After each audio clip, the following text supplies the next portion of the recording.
Okay, today's daily objective. Again, we're going to continue learning the STAR writing process. We're going to practice the pre-writing process of writing, including brainstorming, supporting the reason, and creating a thesis. And we're going to construct, hopefully, the introduction today. We're going to do our quick recap as always. We're going to do the pre-writing process of supporting the reason, creating a thesis, and then we're going to create the introduction. So again, normally you guys would go to day 2 and go into the lesson, but it's going to let you know that you need to go back to the main page where it says persuasive.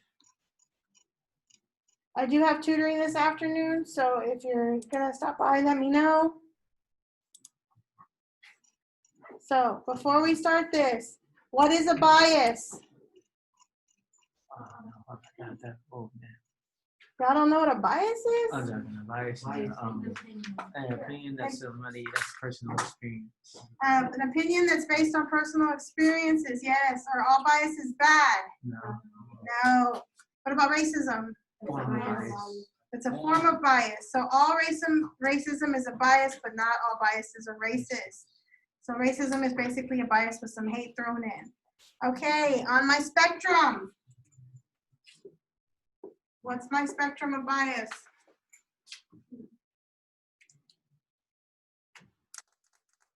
What side is this? Right. Left and right. Okay. What's in this? Then there's the center. On the left, I have who?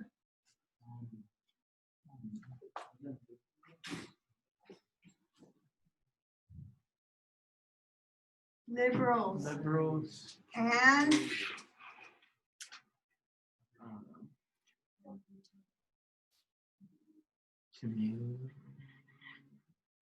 Communism? what? Conservatives. Okay. So in the U.S. political system, liberals are considered Democrats. And then my conservatives are considered Republicans. If I'm watching Fox News, where does it fall? Republican. Under the conservative, right? If I'm watching CNN, Democratic. NPR. In the middle. In the middle. Because these are called moderates, right? Okay. Yeah. Now, if I'm researching a topic, should I just stay right here in the center? Yeah. No. No, I usually go to both sides and figure it out. Yes. I want to go the whole spectrum so I get a well-balanced media diet. Okay. So then we have biases. Then we moved on to logical reasoning. Right? Inferencing, What are the two types of logical reasoning? Deductive and inductive. Huh? Deductive and inductive. Inductive and deductive, right? What's the difference? One is Huh?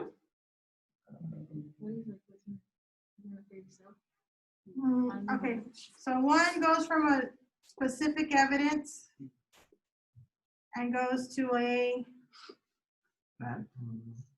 conclusion. Oh, and the other one goes from conclusion to the end. Yes, so the other one goes from a conclusion, or how do we say conclusion in English class? A premise. And then we find evidence, right? Okay, then we have inferencing, right? What is inferencing?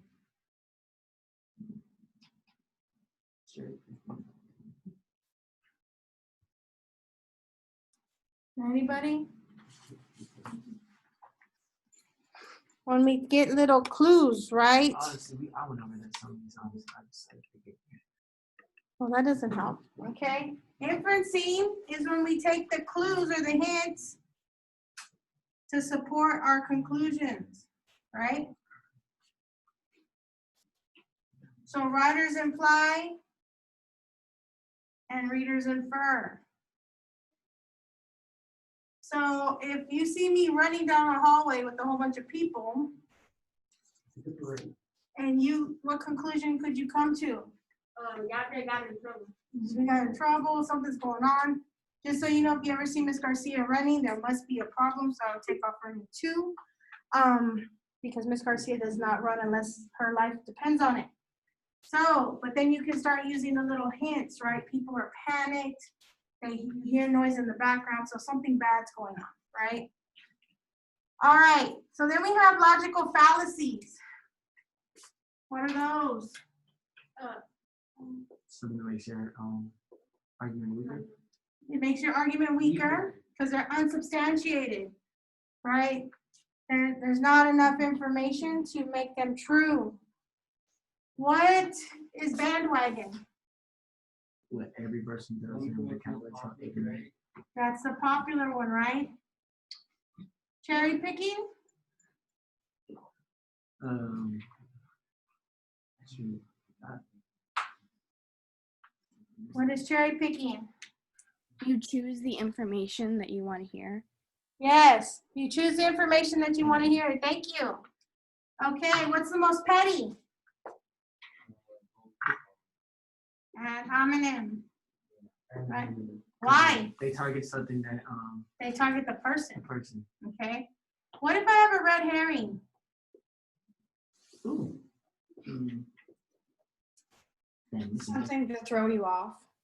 Yes, they're trying to throw you off. Think about a fish trying to swim in a different direction, right? Because herrings are fish. It smells fishy. It's when they go off topic, right? So these are some of the most popular ones. Any questions? What's a hasty generalization? It's when you go out and you say it like for everybody, right? Yeah, like everybody thinks it.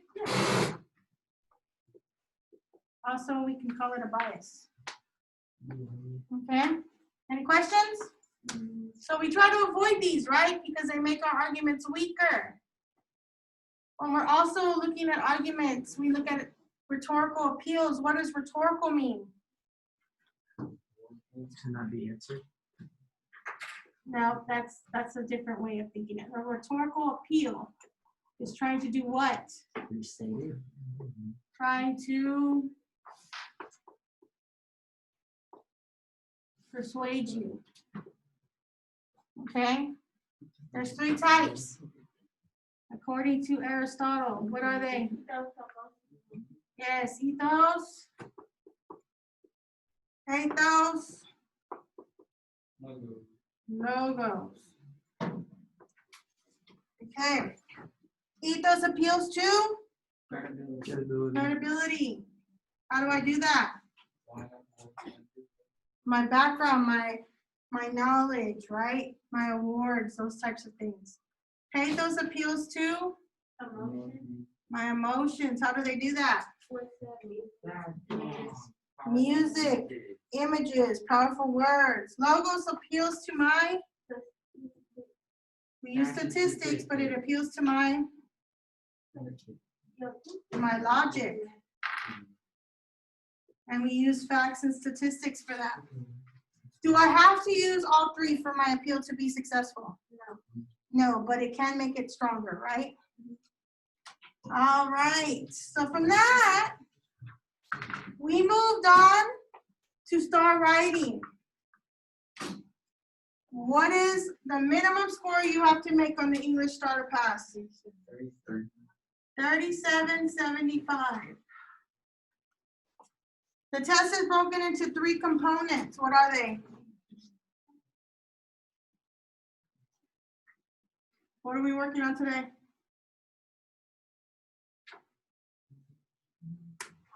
Writing, reading, and editing. Can you get to a 37.75 if you don't do the writing? No. Well, you can, but you'd have to get everything right on the reading and editing. And what is editing? Editing is grammar. How many of you like grammar? Yeah, okay. All right, and then the reading is kind of boring, not gonna lie. So the writing, what's the highest score I can get? 3, 7. It's an 8 because there's 2 writers and the highest score I can get is a 4, right? All right, how many paragraphs? 6. 4. No, 6. 4. 4 paragraphs. What are they? Intro, body. Intro, a global body, a personal body, and a conclusion. How many lines do I have to write this on? 16. There are 16 sentences that I need to put on 26 lines, right? Okay. Any questions on that? Okay. So yesterday we were working on brainstorming, right? Well, not brainstorming, we were doing the pre-writing, right? What was the first thing I needed to do? Screw out that quote. Yeah, because we called that breaking down the prompt, right? So we broke down the prompt. Put the arrow towards writing. Okay, yeah. Um, So change. we look at the quote, we exit out, we look for right and put an arrow, Change. Which Change whether to if. whether to if, yeah. whether to if, Underline what the thing is saying. underline, after on, right? And then make a for and against chart. So a T chart, for, and against. Now what do? You put down your reasons for and against, right? Choose a side. Oh, and then put the because of the end too. Because statement, and then choose, right? Mhm. Now, am I choosing the one I like the most, or I can write more to? Really, more to. Write more to. Okay. So let's take a look what we need to do after that. Yeah, we're gonna move on to brainstorming. So let me get over there. Oh. So we broke it down. Are we taking notes? Yep. Where? On your packet and okay. So the first thing you're gonna do is you're gonna draw a big circle and you're gonna put your because statement that you chose here in the circle. Right? So competition is necessary for success because. Then I want you to think about the reasons this is true. We call this a truism. A truism. Why is this true?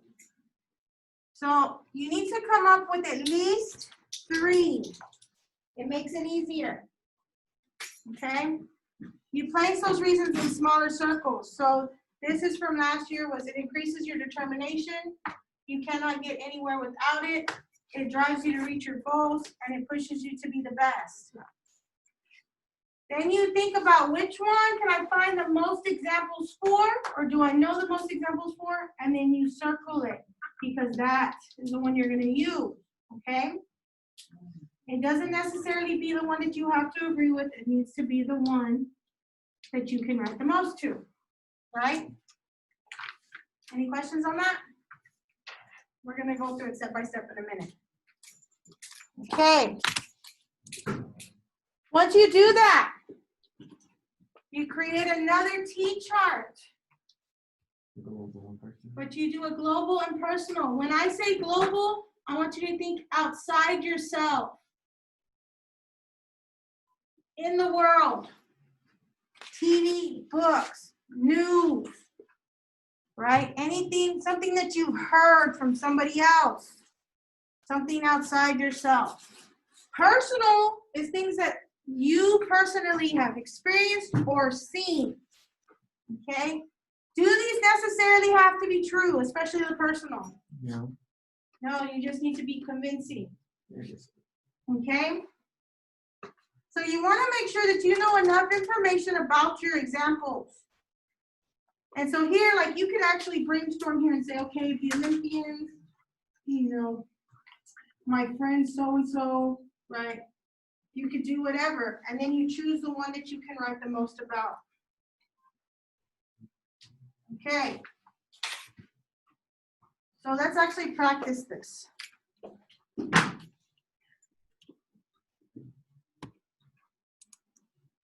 Let's look at this one. Hold on a minute. Let's look at this one. So, write an essay stating your position if social reform is needed in America. So 4, we said social reform is needed in America because, and social reform is not needed in America because. What do you guys think you could write the most about? Which side? Is needed? How many of you agree with that? That you could write that social reform is needed in the US?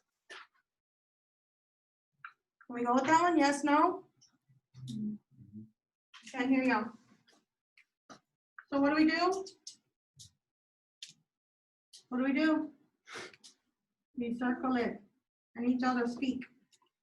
Okay, so then I'm going to make another circle and I'm going to write it. Social reform is needed. You guys need to be writing this in your notes.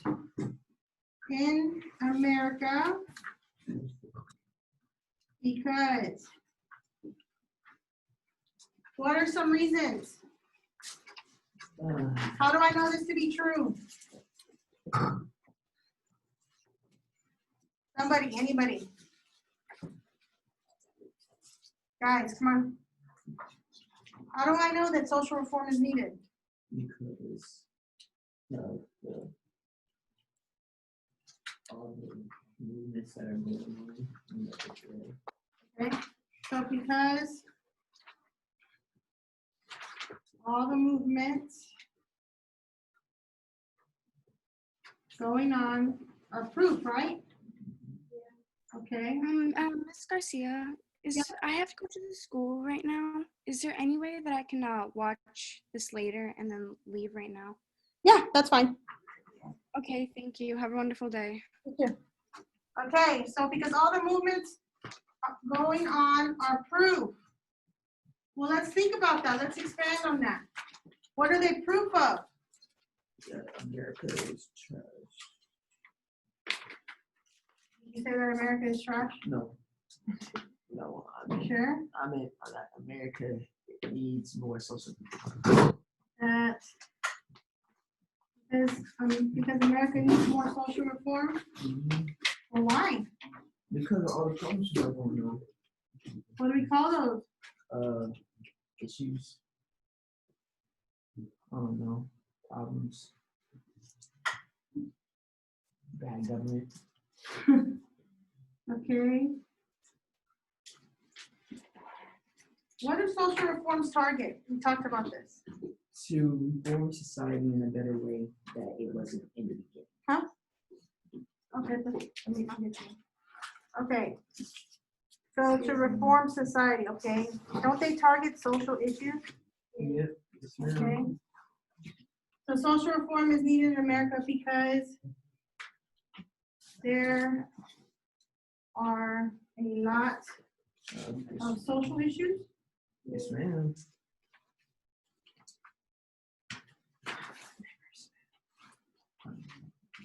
Okay.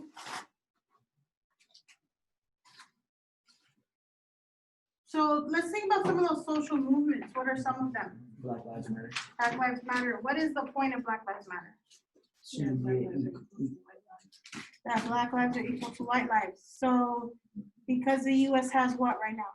What is not equal? The power. The people, right? We're supposed to be equal, but we're not, right? So there is inequality. And also, just not about the white people, but also it's because of Black people get paid less than some people at jobs. Okay, so that's all inequality, right? Mm-hmm. Okay. So instead of just saying US society, we could actually, society, we could say US society, right? Yes. Okay, so now I have a couple. And I'm gonna look at these. And I'm gonna say, which one can I write the most about? Which one can I find an example globally, outside myself, and one that I would know? Inequality. How many of you want to do the inequality? Okay, so then what you're going to do is, again, you're going to circle it. Okay, because I'm going to show you something in a minute. There is inequality in society. So, you guys remember the thesis formula? You guys remember it? It's your because statement plus one reason. Do I have that? Okay, so what's my because statement? Social reform is needed in America because why? There's inequality in your society. There is inequality in the U.S. society. Okay, I have a thesis now, don't I? Yeah. So now I'm just taking my paper from a 1 to a 2. That's pretty simple, right? Now I'm going to show you something else. Okay, now I have my thesis. But to make it a good paper, I have to support my thesis. So I'm going to draw another chart, T-chart. And I'm going to say global and personal. Okay, so we actually talked about some global ones, right? So you guys talked about Black Lives Matter, right? What about that one with women? And then pay, right? Yeah. Pay inequality. Oh yeah, so gender equality. Okay, also gender equality, inequality.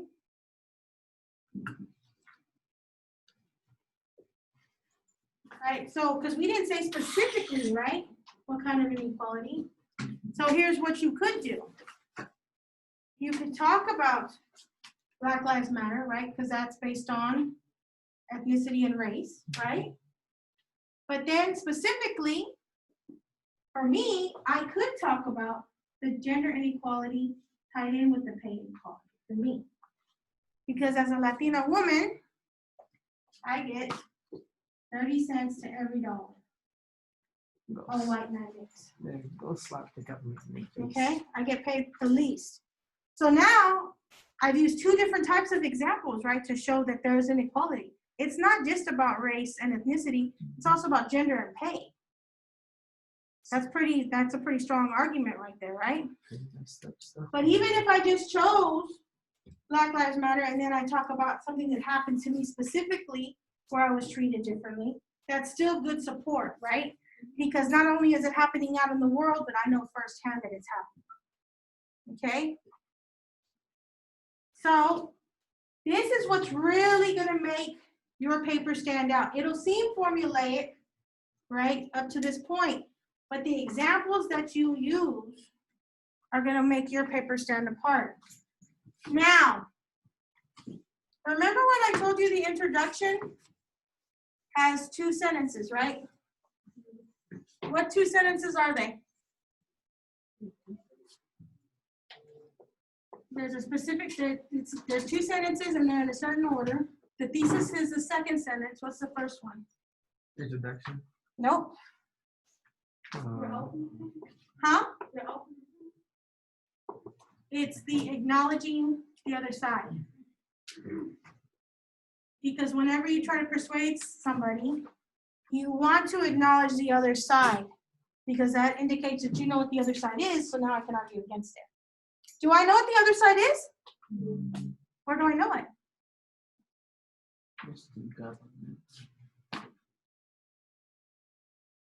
The option I did not choose. So I'm going to show you a super easy way. I'm going to give you other sentence stems, but the easiest way to do it. Some people think. Okay. So, do I necessarily want to word it just like this? No, because it's going to be repetitive. So I'm going to change it up a little bit. So what's a different way for me to say social reform is not needed in the U.S., in America? Some people think the U.S. is, Wait, we're supposed to say, why would we say USA is coming to be like, some people think social reform is not needed in America because that's repetitive. uh, Because remember, look at my thesis. Right? Social reform is needed in America because there is inequality in society. so they said some people think, what else? So what's the opposite of that? Some people think in the U.S. social Society society. or the American society, right? Some people think the American society is better off without social reform. Okay, that's a good one. Is better off What did they do? without There. social reform, which indicates that we think it's already perfect, right? Yeah, and it's not. So you could easily also say some people think the American society is perfect, or American society doesn't need to change. Period. I've acknowledged my other side. However,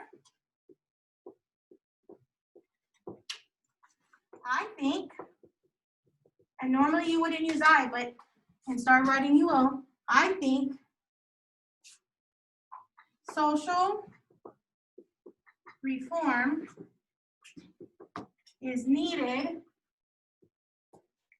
in American society or in America, right, in America, because there is inequality and all you have to say really is in the U.S., right? I don't even have to say society, right? I can just say in the U.S. Do I have an introduction now? Mhm. Do we know exactly what my paper is going to be about? Have I acknowledged the other side? It's that easy.